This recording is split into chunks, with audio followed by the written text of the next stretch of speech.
Thank you so much for joining us tonight. Authorities have identified a woman whose remains were found nearly 40 years ago in Smith County. Her name, Cindy Gina Crow. Crews found Crow's body on the side of I-20 east of Highway 69 back in 1985, about 75 feet from the road. Tonight, KLTV7's Avery Niles has more on how authorities cracked this case. On October 1st, 1985, a mowing crew found a female homicide victim's remains on the side of I-20 in a brush-covered gully.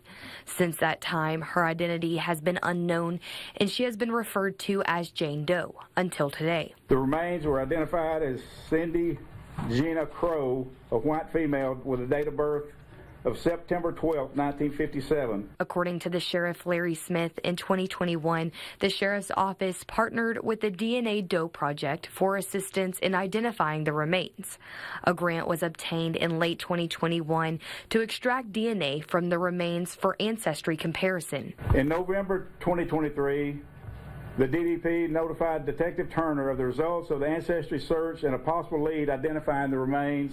Information also found the victim was married in January of 1984, and she had a child born in July of 1984. David Turner, the original investigator on the case, was at today's press conference. He traveled to the Fort Worth area and to Alabama to collect DNA samples from Crow's living mother and daughter.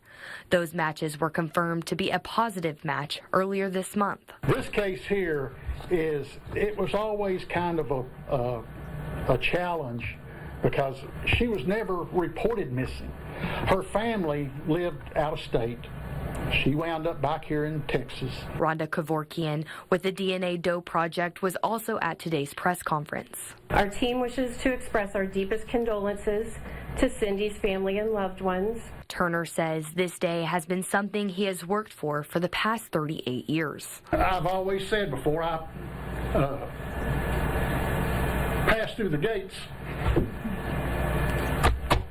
I want to identify her. Avery Niles, KLTV7 News.